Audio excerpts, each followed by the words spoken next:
If you're a Cleveland Browns fan looking for a break from the emotional roller coaster that is the price we pay from loving then hating our Browns, then a big welcome to Cleveland Browns Anonymous, a group therapy podcast to help you survive the season.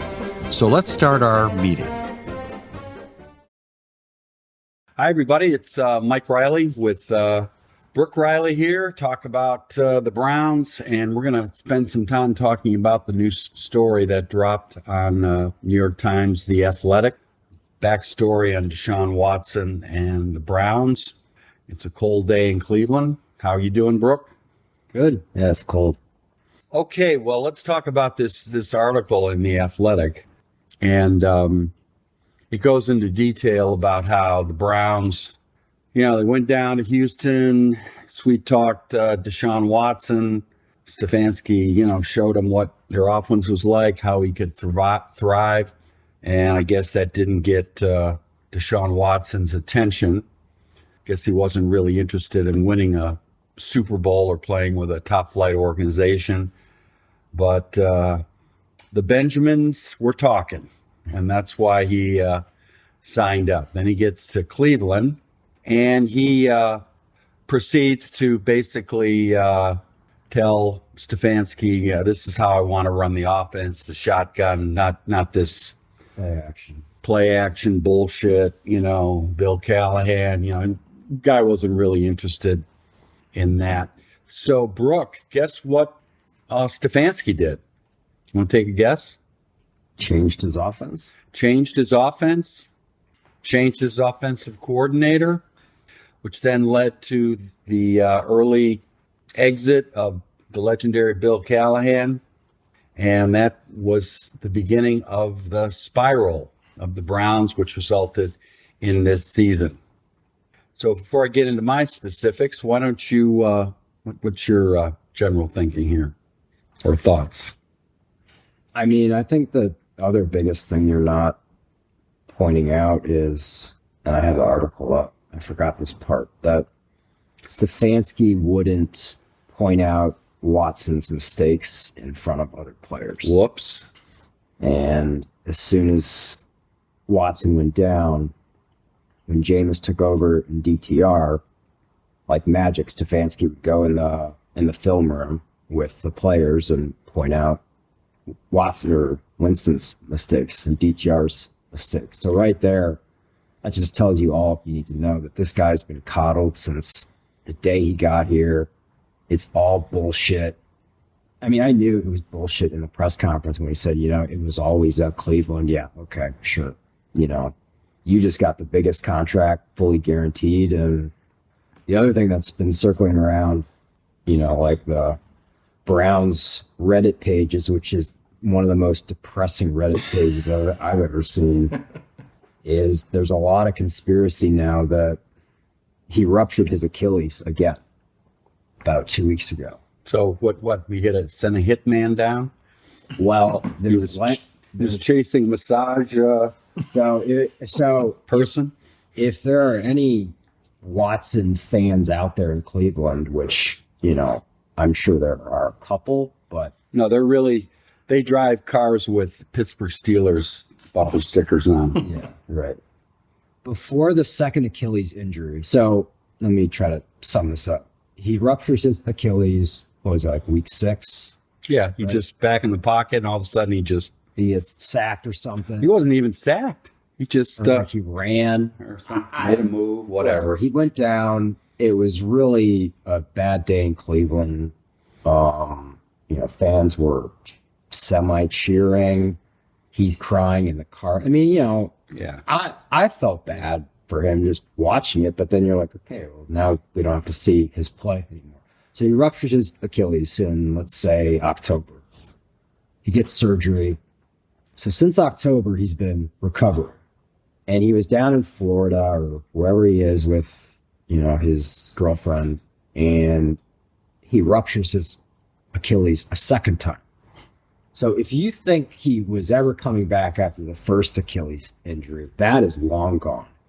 And I'll circle back to the conspiracy depressing Reddit pages is the Browns are monitoring that if he ruptured his Achilles doing something he wasn't supposed to do, his fully guaranteed contract is completely voided. And there's all these videos out there, ironically, these TikToks of him and his girlfriend. Like, he's on a boat, he's dancing on the beach. Like, I'm sure his doctors, I'm sure, like, if he's getting paid over $100 million, he was told very point blank, you can't do this, you can't do this, you can't do this. You have to follow a very strict rehab process. So, hey, look, I doubt, it'll ever come true, but to sum it up, that story in The Athletic, I'm glad it came out. That's a very reputable, Well, the writer is on, he was interviewed today on the YouTube channel. Right? Who? Is it Jason Lloyd? Yeah, he was on that talk show. They got these three other guys on there. They sit around. He's a regular on there. Jason Lloyd. And he was talking about how they wrote it, how they wanted to get this out sooner rather than later, before the draft, before this, before that. I mean, it's all starting to come out. And, the thing is, Browns fans out there who are listening to this, this is kind of like another version of, although a much bigger version of the Joe Woods saga.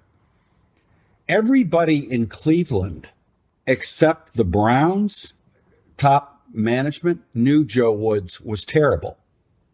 They knew that. And yet they kept trotting out Joe Woods until finally it got, that ironically, Joe Flacco torched the Browns when he was with the Jets. Oh, yeah. With a minute left. The Jets game. And of course, once again, the Browns secondary is all confused. Well, guys are wide open. Well, to Stefanski's credit, I think he learned his lesson during that experience. After the final play of the last game, the next day, Ken Dorsey was fired. Offensive line guy was canned. So I think he's learned, I can't wait around to have these coordinators come up and try to improve. I think what they did recently is a good move. They promoted this guy. I think his name is Tommy Reese. Used to be a ball boy for the Browns. He's like the tight ends coach. He's a real motivator. Young guy. Yeah. I think that's smart. What the Browns need to do is the Haslams need to call the owners of the Denver Broncos, who I think own Walmart. They're the Walmart family. And the Browns just need to do what the Broncos did with Russell. Oh. Just say, you know what? We're done. We made a mistake. Here's your money. We're done. Because that was, and I think in this story too, it was very telling. And you could just tell on the sideline seeing these guys, Jerry Jeudy, Njoku, the line. I mean, once Watson was gone, he even says it in his article, there was this weight that was just lifted. The locker room, the sideline, the meetings rooms. Now, they didn't play, that they still looked really bad, but you could just tell the vibes on the team were like, fine. Well, now we got the legacy of the O-line and Ken Dorsey. And, it's just staggering how the Browns failed to learn the lessons. Look, there is so much to unpack here with this Athletic article. Let's just touch on some of these threads that are just popping up, Brook, that you brought up with the Denver Broncos. The beginning of the change of Russell Wilson, that disastrous John Elway contract that he gave him. The Browns were poaching Brock Osweiler off the Broncos, getting a number 2. They were like sharks at the poker table, and it was refreshing to see the Browns actually doing smart things, what they did with Denver and Brock Osweiler. Usually the Browns are the ones like the old Cleveland Indians, which are the suckers. They're getting Belichick people like Mangini and Romeo, thinking they're going to capture magic in a jar.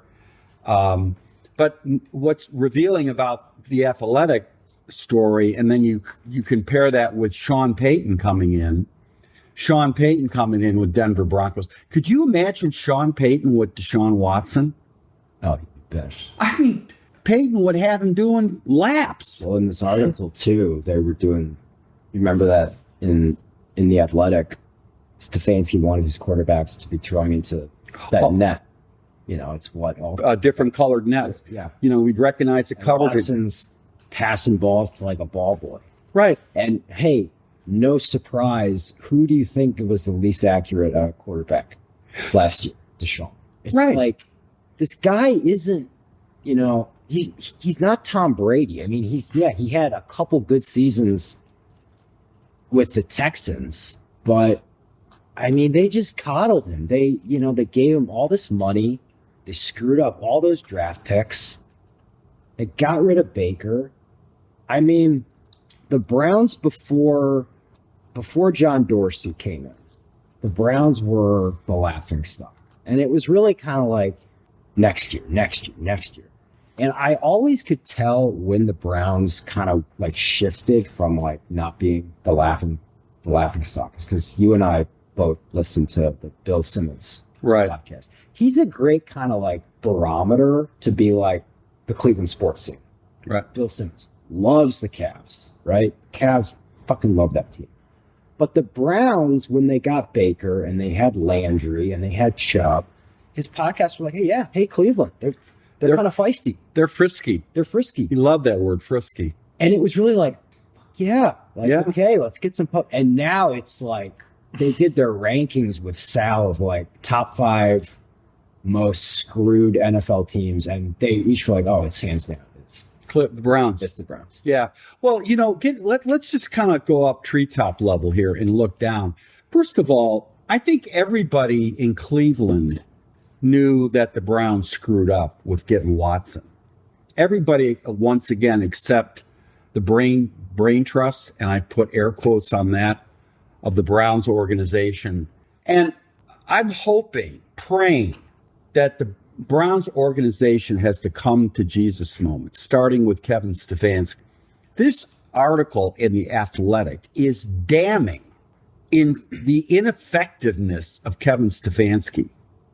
I mean, if I was the head coach of the Browns, and I emphasize the word head, you are the head coach.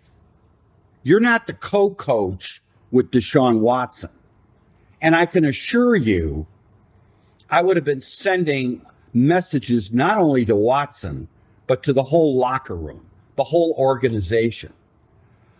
This is the offense we're running. If you don't want to run this offense, start running laps. Okay? And that's what Sean Payton did with Russell Wilson. He took the private office away from Russell Wilson. I mean, it's laughable when you think about it. Yeah. It's laughable how Wilson was coddled. It is black comedy laughable how Stefanski just coddled this guy.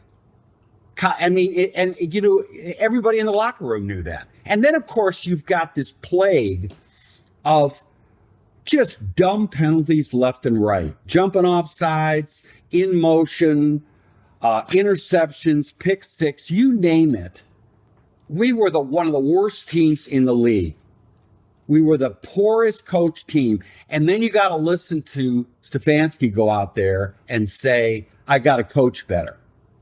Which I said in many earlier podcasts that the questions out there is, do you know how to be a head coach? Being a head coach means you have to have an instinct. You have to have a sense of setting the vibe, not mouthing these cliches like tough, smart, and accountable. Because you just look like a hypocrite. Tough, smart, accountable? To all players. To all the players. Yeah. Not have Watson up there in his lofty perch. I mean, they've already paid the guy the money. Kevin, if you're listening to this, you could have turned around Watson by stop coddling him. That's how you start the change. Look you're making all this money. I'm going to make your life miserable if you don't follow the script. I'm going to yank you out in the middle of the game. I'm going to sit you down, and I'm going I'm just going to tell the media he's just not ready. This offense is confusing to him, and this offense can be run by our rookie quarterback. I would make his life miserable, and maybe he would demand a trade. Maybe he would then, oh, you know what? I'll give you the money back because I can't take this anymore, right? I will give the money back and I will go back to Houston.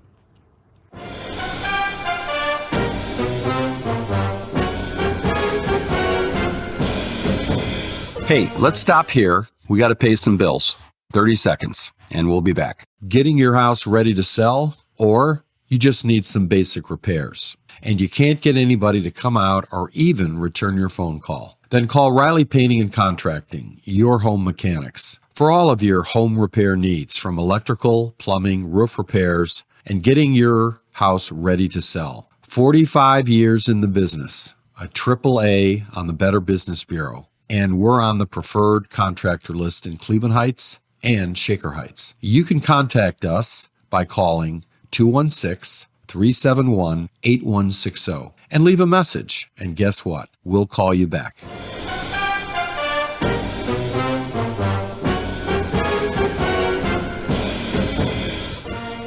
Well, maybe there's something up with Stefanski and just his relationship with the starting quarterback. Because there was something up with Baker. Baker should have sat down. And there was something up with Watson, but there wasn't a problem with Case Keenum. There wasn't a problem with Flacco, with Winston. I mean, the team. So I just don't think but again, head coaching is different than being offensive coordinator, being a scheme guy. Kevin, listen, when you're a head coach, read the lives of Bill Parcells, biographies, Bill Parcells, Bill Walsh, the legendary coach of the Pittsburgh Steelers. I'm having Chuck Noll, Vince Lombardi. They were always in charge, always in charge. Could you imagine Watson telling Bill Parcells he's not going to run this offense? Yeah, I can't imagine that. Parcells would have tore him a new asshole. And the same thing goes with Baker. His head was just messed up. And Stefanski should have sat him down and put Case Keenum in. We would have made the playoffs. Those last two games, Green Bay Packers, 4 interceptions. Defense is playing well, surprisingly. Same thing against the Pittsburgh Steelers. We're shutting them down, and Baker just keeps getting sacked. He keeps holding the ball too well. Stefanski has not taken that course that is needed in head coaching, which means you should not fear the quarterback controversy. So then how did he win two coaches? Because he is a brilliant offensive mind who had quarterbacks like Jacoby Brissett, okay, like Joe Flacco, who actually did what they were told. What his blind spot is, when they're not doing what they're told. Baker in his last, 6 games, when he was just imploding and pouting and whining. Watson, same thing. Stefanski just doesn't know what to do. He doesn't know what to do. And that's where Andrew Berry, general manager, Jimmy Haslam, owner, that is when they have to intervene. They have to teach, they have to develop the head coach like the head coach is supposed to develop the quarterback. Okay? Now, we're at a crossroads here with both Andrew Berry, who better nail that draft, and Kevin Stefanski. Can they actually learn from this endless parade of mistakes this year? What do they take away from that? You and I run a business. We reviewed last year. We've identified things where we need to change, where we need to do it differently. That's what they have to do. Don't make excuses. Don't go Harvard on me and justify failure and come up with a million reasons why it didn't work. You look in the mirror and you ask yourself, how did I screw this up? I don't know. Yeah, I know. I agree with you. And I mean, we've had plenty of head coaches and GMs where you always kind of had like that gut feeling of like, they don't know. You know, like Hugh Jackson, Freddie Kitchens. You would watch and be like, they're lost. Right. I don't have that same feeling with Stefanski. I think he is a young head coach learning what it takes. And I think and I think that the Haslams have learned through all their hirings and firings that, you know what, we got to stick with this guy. And they clearly are, because he still has the job. Right. Right. And look, everybody wants. And too, Andrew Berry, I mean, you know, it's the same thing. He's a smart, young GM who learned from the Sashi Eagles. Brown. Yeah, I mean, he learned his bones, I think, from Howie Roseman, who runs the Philadelphia Eagles. Howie Roseman. Yeah. Yeah. So, you know, I think the Haslams are willing to be like, you know what, we kind of have to stick with this. We've got the number 2 pick. We've got our draft picks back. So I do have faith that they will turn it around. It's just unfortunate that, I mean, this past season, I mean, Miles even said too, this was worse than going 0-16 because they had so much talent. Right. They had so much freaking talent, and it was a mess. It was sloppy. There were penalties. You know, They lost good coaches. Alex Van Pelt should have stayed. Callahan would have stayed. I mean, the biggest single mistake of all this was Stefanski failed to be a head coach. Head coach. Alpha dog. Leader of the pack. He let himself get bossed around by Watson, who's got major.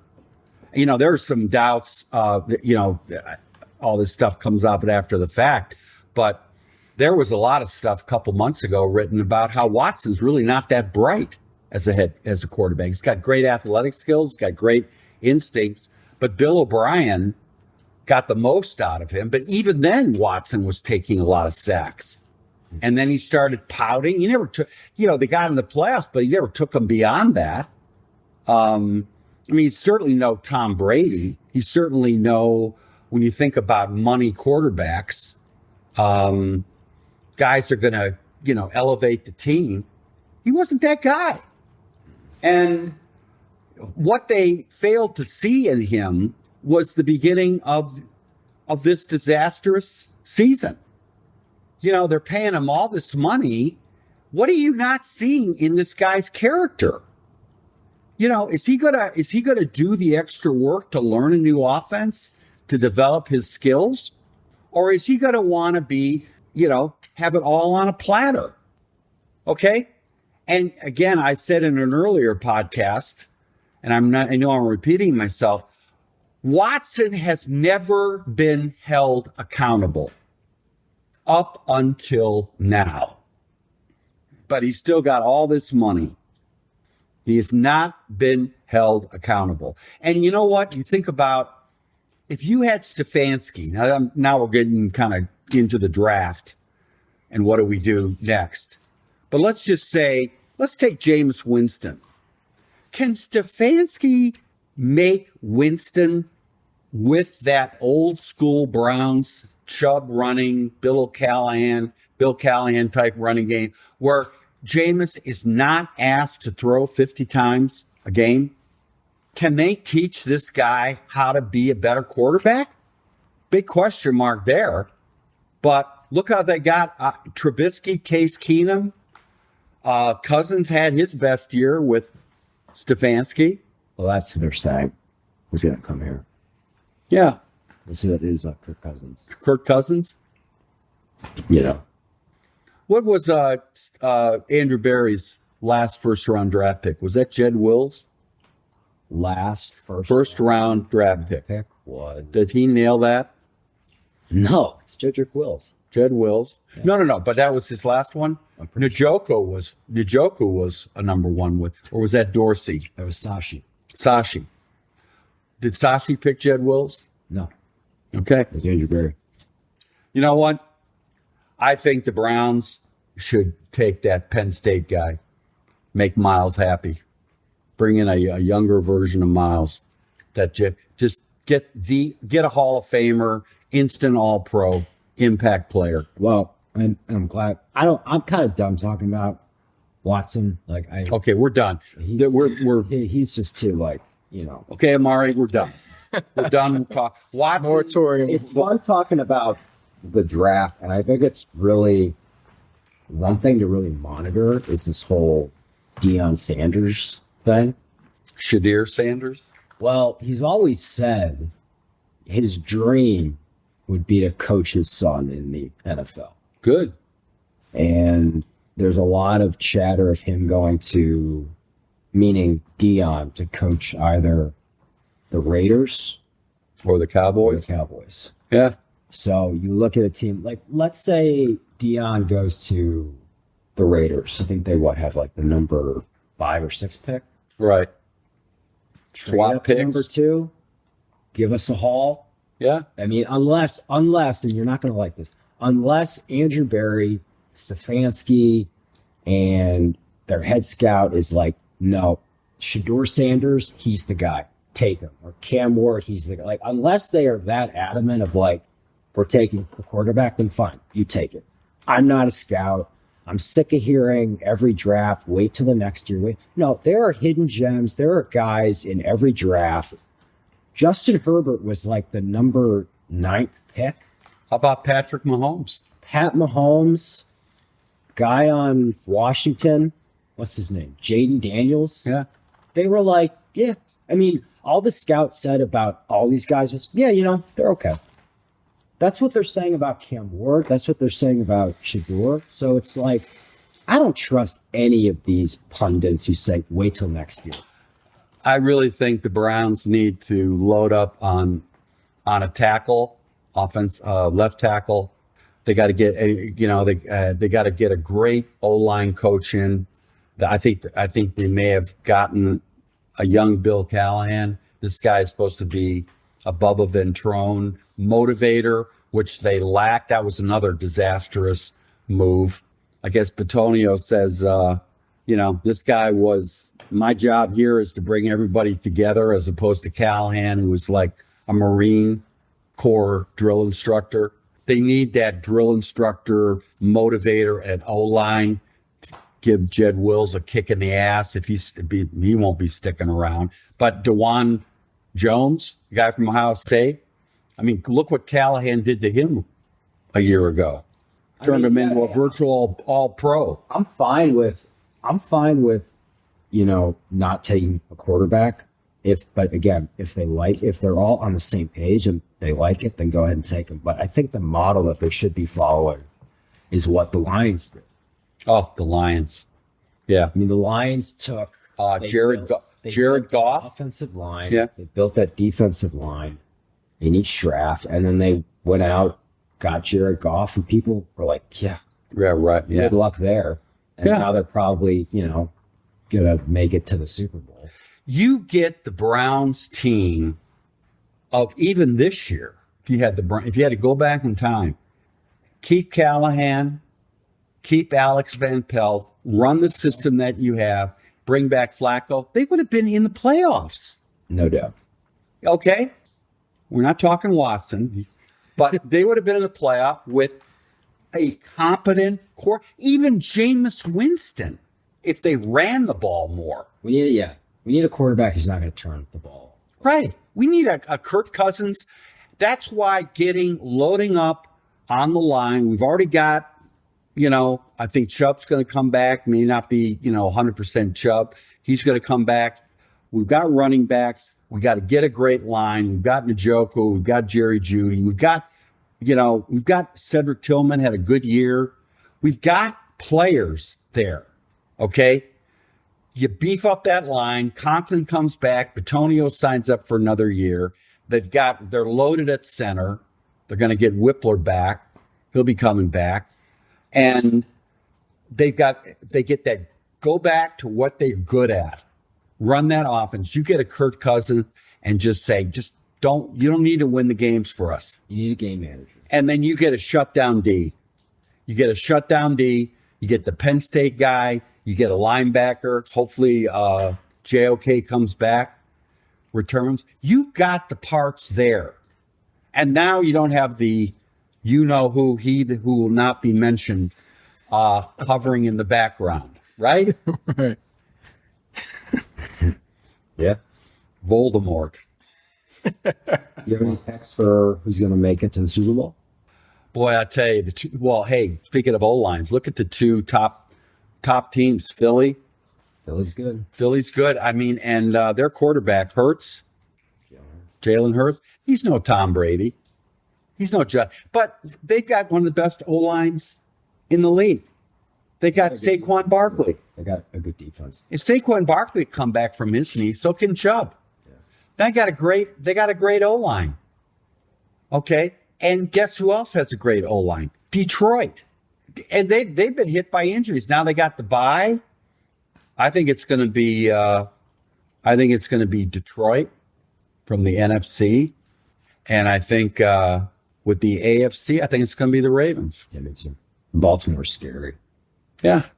Yeah, I think it's going to be Baltimore and Detroit. And those two defenses are top it's five. It's kind of crazy that like no one's talking about the Chiefs. Yeah. They're just right there. Yeah. And it'd be no surprise if they're like, yeah, we won again. Yeah. Because they've got a great head coach. They've got arguably one of the best quarterbacks of all time. Yeah. Their defense is stacked. They got home field. Let's just wrap it up on this. Let's go back to the basics. You need a great defense. You need a great defense, and you need a run game. And you need a competent quarterback. Yeah, and a great O-line. And you check the boxes there. KC's got a great KC, Philly, Detroit, Baltimore. They're all top tier defenses.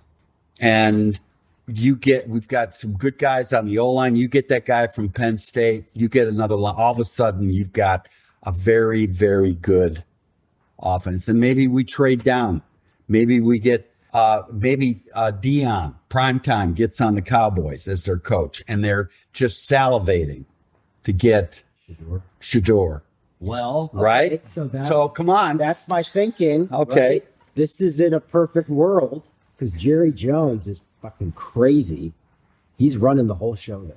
Yeah, and primetime. I mean, he's going to do is add more caffeine to Jerry Jones. Dion says, Jerry, take your job, trade with Cleveland, get the number 2 pick. I'm going to take my son. Yeah. Okay, what do you want to do with Dak? Trade him to Cleveland. Wow. You get Dak Prescott. Wow. Hey, Brook, what are you drinking there? Brook's usually like, whatever. He's so, but we're getting back to the old Browns. The old Browns, our Super Bowl was always the draft. Mock draft. Wow, what are we doing here? Yeah. We just don't know. We've gotten used to winning with the Browns, Meanwhile, you got, here's the other thing. The Browns coaching staff, you're listening to this, you're at home, you're down in your basement, secret listen to Cleveland Browns Anonymous. You know what? You guys need to go to the Greenbrier, not the team. You need to go to the Greenbrier. And you need to bring the Guardians front office. And you need to just sit down with them and just say, well, how do you guys do this? How do you guys run this organization, right? It's pretty straightforward. You don't give out a third of your payroll to one guy. Yeah. The Guardians probably looked at it and be like, what are they? What are they high over there? Yeah. It's like, and I was watching an interview between Sean Payton and Bruce Arians. Oh, I love Bruce Arians. I would watch the Amazon Prime thing with him as the head coach of Bruce Arians is great. God, I wish he was our coach. But the interviewer was asking him, like, how do you guys like pick out like a quarterback, like a young guy in the draft? And they're both like, it's pretty easy. Are they accurate? Yeah. Are they accurate? Right. Well, Baker was accurate. Baker is accurate. And look at Watson. Oh, we're not supposed to name his name. But Sean Payton was like, hey, when I was looking at the draft last year and, we knew we couldn't get. Bo Nix? Yeah. He was like, I went to this guy's pro day and he was just firing darts. Was it the fastest? No. Yeah. Was it the biggest? No. Yeah. But his guys were all there. He was cheering them on. Yeah. And he was putting it wherever Sean Payton told him. And Sean Payton was like, that's my guy. Right. And look at him. He got to the playoffs. Right. Yeah, look at Lombardi. He takes Bart Starr. Bart Starr was a nobody. Look at the Patriots. Tom Brady, 6th round draft pick. And Belichick keeps Brady in the... Or Brock Purdy. The Niners. Yeah. Yeah, no, hey, who knows? Daniel Jones with a good team functioning, as opposed to that dysfunctional organization. A lot of times there's a quarterback there in a shitty organization who in the right environment, I keep going back, you older people listening to this. You remember Jim Plunkett, who took Al Davis picked him off the scrap heap. He comes in, he wins the Super Bowl for him. And, he's not expected. Bill Nelson, who came over from the woeful Pittsburgh Steelers in the late 60s. He's get picked up. He comes in 68 when they had to bench Frank Ryan. And all of a sudden the Browns are winning. They got Leroy Kelly, got a young defense, and they just destroyed the Dallas Cowboys. So, history shows that quarterbacks, you need to, like you said, accuracy, character. Huge. And I'll end on this note, and I know you don't want to take a quarterback, but there's a lot of, I've been, because when I'm on my downtime, I'll read up about, the two big names are Shador Sanders and Cam Ward. And Cam Ward plays for Miami. The number one thing about Cam Ward that they say is he's accurate and he is a fucking leader. Yeah, Jay. In that locker room. He is. Look who the Commanders have. That guy's a leader. Exactly. Or the Patriots. The guy's a winner. Drake May. Yeah. Brian Sipe, the legendary Brian Sipe, and Bernie Kosar, just icons in Browns football. But they're character guys who are winners. And maybe what's to fit Stefanski's offense and the Browns' offense, if he doesn't need one of those guys, then don't draft one. Yeah. Draft a guy in the second round. Yeah. The third round. They got a lot of picks. Take the kid from Ohio State. Yeah. Yeah. So, I don't know. All right. It's been a very productive podcast, Brook. Whatever you're drinking, bring it next time. All right.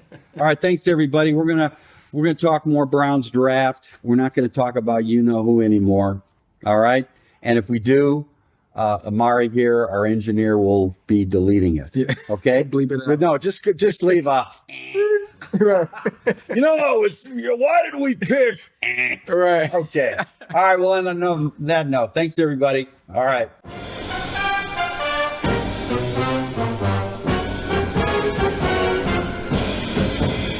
Thank you for listening to the Cleveland Browns Anonymous podcast with Mike Reilly.